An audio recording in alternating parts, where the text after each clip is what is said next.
6 a.m. on the dot. My phone explodes with an incoming call from 911 dispatch. Sir, you're trespassing on private property. You need to vacate the ranch immediately. My ranch. The 50-acre sanctuary I bought to save my disabled brother's life. The only place where his PTSD nightmares finally loosened their grip. The caller? HOA tyrant Stella Worthington, shrieking that her precious son Trevor desperately needed my land for a custody case. She claimed his children required it for their well-being. She demanded the deed by sunrise, using those kids like bargaining chips. What she didn't know was that she'd been harassing the county sheriff's office for months already. Her darling boy, midnight ATV joyrides. Engine screaming at 3 a.m. right outside my brother's bedroom window. Fences smashed. Irrigation lines slashed. Every act deliberate. Every one documented. When I confronted her about the damage, the mask came off. Move along, trailer trash. You don't belong here. Every insult. Every trespass. Every threat. Logged. Time-stamped. Evidence stacked so high it could bury her family name. The hammer was coming down. What would you do if someone weaponized innocent children to tear apart a war hero safe haven? My name is Tom Bridgewater. I've worn a sheriff's badge for 22 years. But this story isn't about authority or rank. It's about loyalty, sacrifice, and what happens when entitled people shove the wrong man too far. My ranch sits on 50 acres of prime land bordering Willowbrook Estates, one of those gated communities where the average home costs more than most people earn in a decade. I didn't buy it for prestige or profit. I bought it because my younger brother, Eddie, needed somewhere to heal. He came back from Afghanistan, missing more than a leg. Parts of him never made a home. Pieces of his spirit lost to desert sand and roadside bombs. The VA numbed him with pills and therapy rooms that smelled like disinfectant and despair. Nothing worked. Then we found this place. The open fields. The smell of hay baking under the sun. The steady rhythm of cattle moving through tall grass. Something clicked. Eddie slept through the night again. His hands stopped shaking when he worked with the horses. For the first time in 3 years, he smiled. Then Stella Worthington blew in like a Category 5 hurricane wrapped in designer heels. She ran Willowbrook Estates with the confidence of someone who'd never been told no. A law degree, a wealthy husband, and decades of entitlement had molded her into a tyrant. Her silver BMW was spotless. Her oversized sunglasses probably cost more than Eddie's monthly disability check. But the real problem was her son, Trevor Worthington, 32, recently divorced. Fighting for custody of 3 kids he barely noticed before his ex-wife finally hit her breaking point. The court gave him 60 days to prove he could provide a stable home. Translation: get out of mommy's pool house and find somewhere respectable. That's when they decided my ranch was a solution. Never mind it wasn't for sale.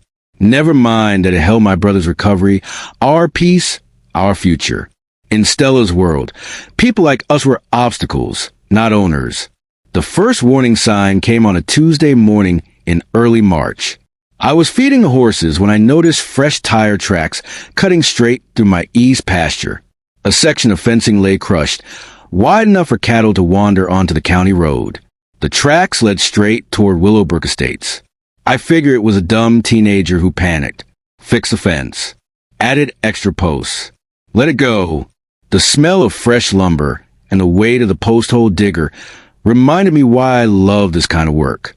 Honest. Simple. Nothing like paperwork and politics at the sheriff's office. That peace didn't last. The following weekend, the fence was cut again. Clean slices this time, wire snipped with precision. Eddie found it during his morning walk, the routine that kept his anxiety in check. I watched his hand start to tremble as he stared at the damage. That's when something cold settled into my chest. I didn't accuse. I documented. I installed motion-activated trail cameras, professional grade, infrared, weeks of storage. If someone was trespassing, I'd know exactly who and when. The footage told the story. Trevor Worthington, riding a red Yamaha ATV at 2:17 a.m., tearing across my land like he owned it. He weaved through my cattle, revved the engine, spooked the horses, then stopped to photograph my barn and equipment shed. Not passing through. Surveying. 3 nights in a row. The 4th night escalated. Trevor returned with a friend. They brought surveying tools. Optical levels, chains, wooden stakes. They spent 2 hours marking lines and hammering stakes into my soil like they were planning construction. That's when I made my first mistake. Instead of confronting them, I did what 22 years in law enforcement trained me to do. Document everything. Build the case. Let evidence speak. Wednesday morning, 6:43 a.m. My phone rang. 911, what's your emergency? Yes, I need officers immediately. A man is illegally occupying property on Meadowbrook Drive and threatening my son while he assesses land for children's housing. The dispatcher's tone shifted. Ma'am, may I have your name? Stella Worthington, president of the Willowbrook Estates HOA. She spun it beautifully. Concern, authority, desperation, all wrapped into one polished lie. Deputy Martinez responded. A good cop, when I train myself. He found me in the barn, repairing tack, the smell of leather and hay thick in the air. Sheriff Bridgewater, got a call about someone harassing folks down your road. I handed him the tablet. He watched the footage. His eyebrows climbed higher with every clip. So, she's saying it a problem? He asked. That's the story she's selling. Looks like her son's the one trespassing. Exactly. Trespassing becomes criminal the second someone enters land without permission. Surveying equipment makes it worse. It proves intent. Martinez shook his head. Want me to pay them a visit? Not yet. Let's see how deep this goes. That afternoon, Eddie was getting the mail when a silver BMW rolled up our drive. Stella stepped out in a tailored suit and those signature sunglasses. I'm looking for property owner, she said sweetly. Are you the caretaker? Eddie smiled. I'll get Tom. I walked out in dusty boots, faded flannel, and work-worn jeans. Exactly the image she expected. Mister? She prompted. Bridgewater. This is my ranch. Her lips tightened. I'm Stella Worthington. There seems to be confusion about property lines. My son needs this land for his children, and I'm prepared to make a generous offer. It's not for sale. Everything has a price, she replied. You may not understand the legal implications. That's when I knew this was going to get ugly. The following Tuesday, it did. A process server arrived with court papers. Family Court of Davidson County. Trevor Worthington versus Thomas Bridgewater. Obstruction of suitable housing for minors. Eddie looked up from his coffee. What does that mean? It means she's trying to steal our land through the court system. The filing was slick, weaponized compassion dressed as concern.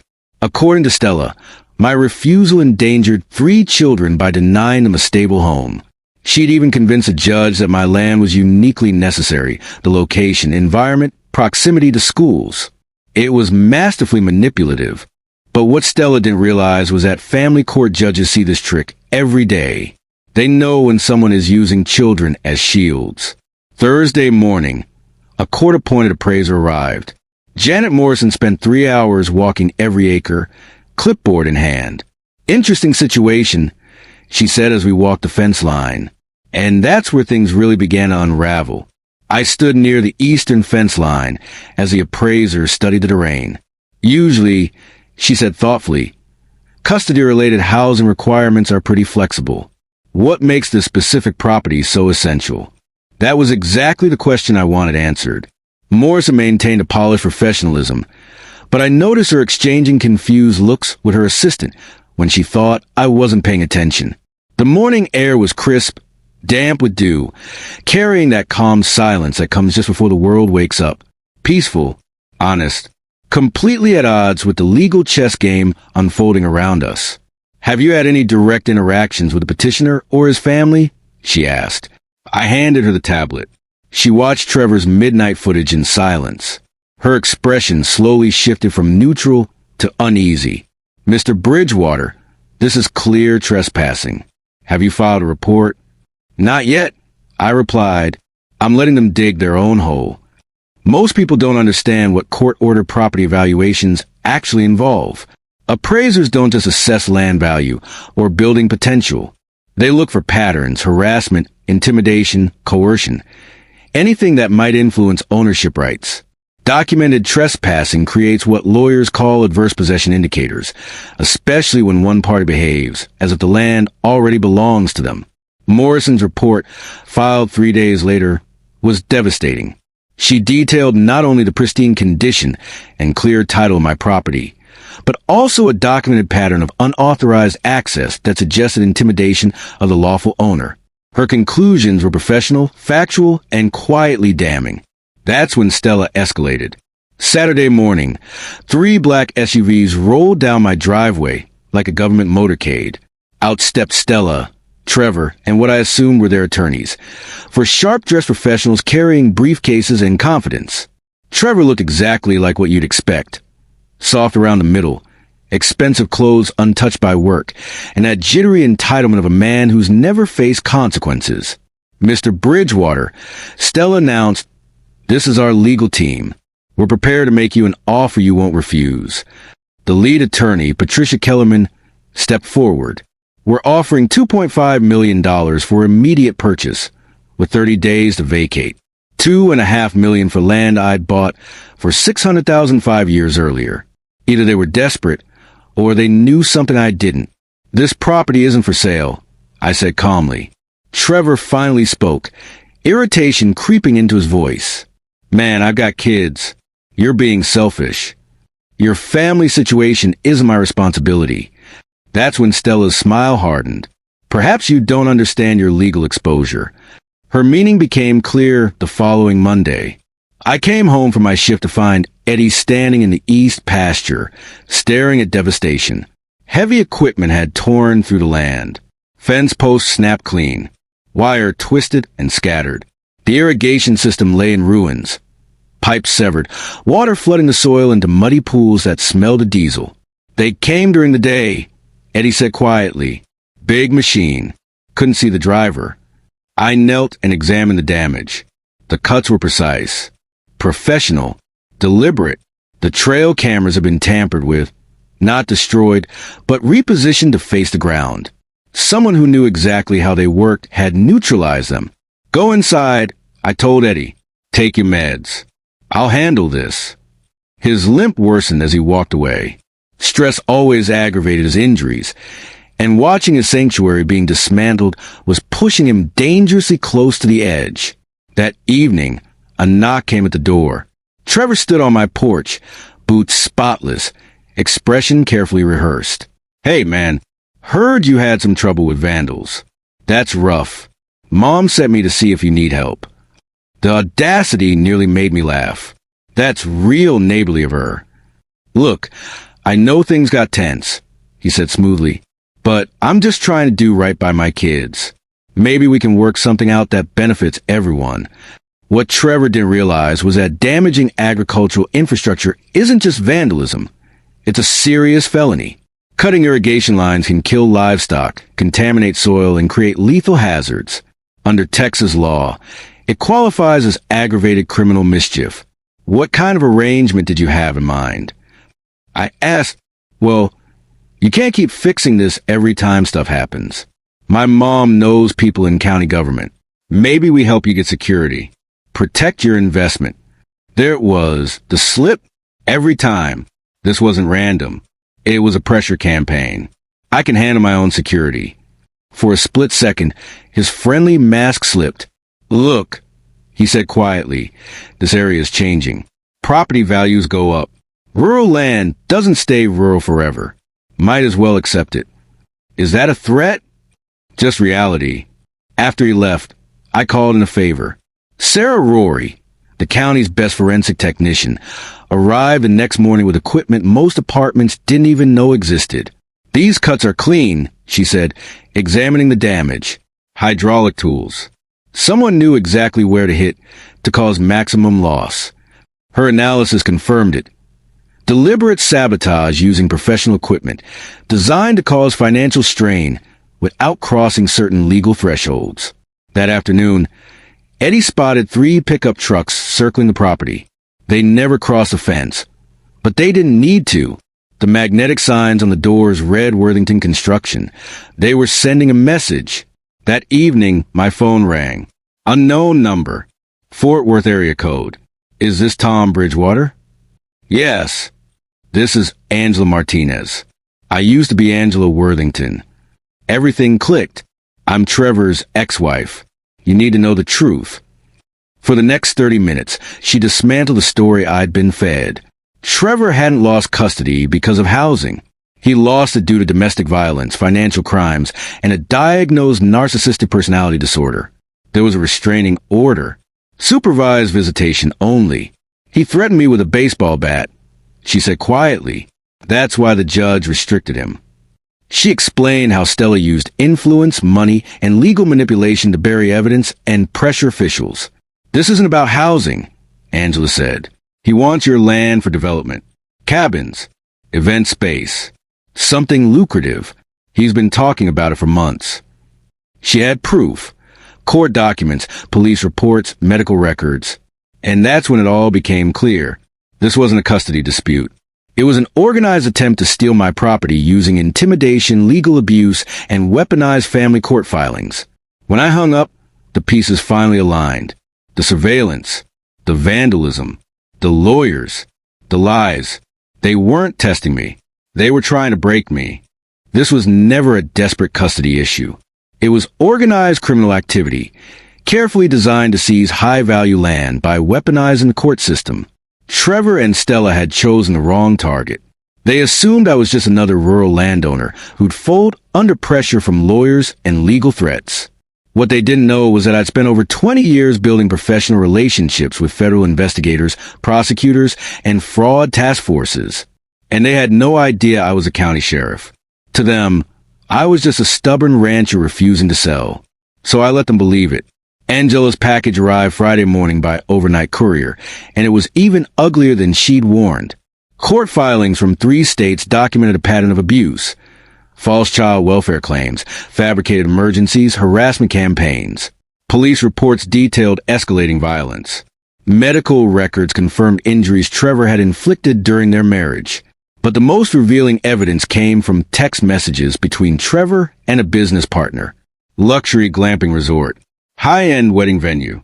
Eventually, rezoning for residential development. 50 acres at close to Austin is a gold mine. One message read, just need to get the hillbilly off it. That was all I needed. Time to give them exactly what they expected. My first call went to Bobby Hutchins, the county's best civil engineer, and a man who owed me several favors after I'd helped protect his family during a stalking case years earlier. Tom, he laughed, what kind of trouble are we causing today? Educational trouble, I replied. Someone's been trespassing with heavy equipment. I want them to understand consequences. Bobby arrived Saturday morning with surveying tools and a grin that told me he already knew where this was going. We walked the eastern boundary where Trevor liked to ride his ATV. See that irrigation channel? I pointed. Runs parallel to the fence about 6 feet in. Perfect, Bobby said. Temporary bridges are common on working ranches. They're designed to support livestock and small equipment, but only within specific weight tolerances. Bobby designed one that looked solid, passed casual inspection, and could easily handle my ATV or a person on foot. But if something heavier crossed it, it would fail, cleanly and safely. Load limits are everything, Bobby said. Engineering doesn't lie. By Saturday evening, the bridge was in place, disguised as routine maintenance. It sat exactly where Trevor always crossed. Sunday, I moved to Phase 2. I called Angela and asked for official documentation. Court records, custody rulings, restraining orders, anything she had. Without hesitation, she agreed. I've waited 3 years for someone to stop him, she said. Use whatever you need. Phase 3 required discretion. I contacted several neighboring ranchers who'd quietly endured years of Worthington intimidation. Men who'd stayed silent out of fear of lawsuits and retaliation. We've all seen what they do. One of them, Bill Henderson, told me, tell us what you need. Next came the final preparation. I retrieved professional-grade recording equipment, devices normally reserved for official investigations. Cameras, audio recorders, time-stamped logs. Everything legally admissible. I also arranged for Deputy Martinez to be on duty Saturday night. close enough to respond quickly, but far enough away not to spook anyone. By Thursday, everything was ready. The bridge blended perfectly into the landscape. Cameras covered every angle. Audio equipment tested clean. Eddie knew the plan. "Just promise me this won't destroy what we built," he said quietly. "It won't," I told him. "This is how we protect it." Saturday night arrived warm and clear. Perfect conditions for late-night riding. Trevor hadn't missed a single weekend in 6 weeks. I waited in the barn loft, watching infrared feeds. Eddie stayed inside with instructions to call Martinez if anything went sideways. At 11:47 p.m., headlights appeared on the county road. They paused, observed, then moved. The engine note was wrong, deeper, heavier than an ATV. Through night vision, I saw a side-by-side utility vehicle roll toward the fence. 2 occupants this time. Then everything accelerated. But earlier that afternoon, Stella had made her final mistake. Her BMW and a black Mercedes rolled into my driveway like a hostile takeover. She emerged dressed for confrontation, followed by a bulky man in a suit and a woman carrying a legal briefcase worth more than my truck. "Mr. Bridgewater," she called, voice tight with forced composure. "We need to speak." I wiped my hands on my jeans and walked over. "This is Victoria Walsh," Stella said. "She represents our family interests." Walsh opened her case with theatrical precision. "We're prepared to offer you a final settlement," she said. $3.7 million. 30-day closing. All costs covered. The number was staggering, which told me everything. "I've told you before," I said evenly, "this land isn't a sale." Stella's smile cracked. "You don't understand the situation," she snapped. "My son's future is at stake." The heavy-set man stepped forward. Sometimes people don't realize how expensive resistance can be. That was the moment they crossed the line. "Are you threatening me?" I asked. "Just explaining reality," he replied. Walsh jumped in quickly. "We're offering you a way out before things become complicated." Then she opened another folder. Eminent domain petitions. Environmental compliance reviews. Agricultural exemption challenges. A full bureaucratic assault. "Accept our offer," Stella said coldly, "or prepare for years of legal hell." That's when I knew they'd made a fatal mistake. They believed I was alone. They believed intimidation would work. They were wrong. As their vehicles disappeared down the drive, I realized they'd just revealed the entire operation, and they had no idea what was coming next. That night, under clear Texas stars, I watched cameras. At 11:47 p.m., headlights appeared again. The trap was set. The passenger was Trevor, no mistaking him, even through infrared. But the driver was someone new. Bigger build, work clothes, baseball cap pulled low. He moved like someone used to operating heavy machinery, confident and deliberate. They parked roughly 50 yards from my property line and spent nearly 20 minutes studying the terrain. Flashlights swept across hand-drawn maps as they pointed toward specific sections of my ranch. "This is it." Trevor's voice carried clearly through the night. "Hit the irrigation first, then the power line to the barn. Make it look like equipment failure." The response chilled me. "Your mom's paying good money for this," the man replied. "But after tonight, I'm done. If anyone asks, I was never here." That was the moment it became crystal clear. This wasn't harassment anymore. This was coordinated sabotage using hired muscle. And they were having this conversation well within range of professional surveillance equipment. The man unloaded heavy tools from the vehicle, hydraulic cutters, trenching gear, and electronic devices designed to overload power systems. This wasn't vandalism. It was infrastructure sabotage. Trevor mounted his ATV, while the driver moved toward the electrical panel near the barn, a 2-pronged attack designed to cripple operations and mask responsibility. I keyed my radio. "Unit 7, this is Tom. Multiple suspects actively committing felony damage on my property. Request immediate response." "Copy, Sheriff. Units en route. ETA 5 minutes." Through night vision, I watched Trevor ride toward the irrigation crossing, straight for Bobby's engineered bridge. The ATV rolled forward smoothly at first. The bridge supported the initial weight perfectly.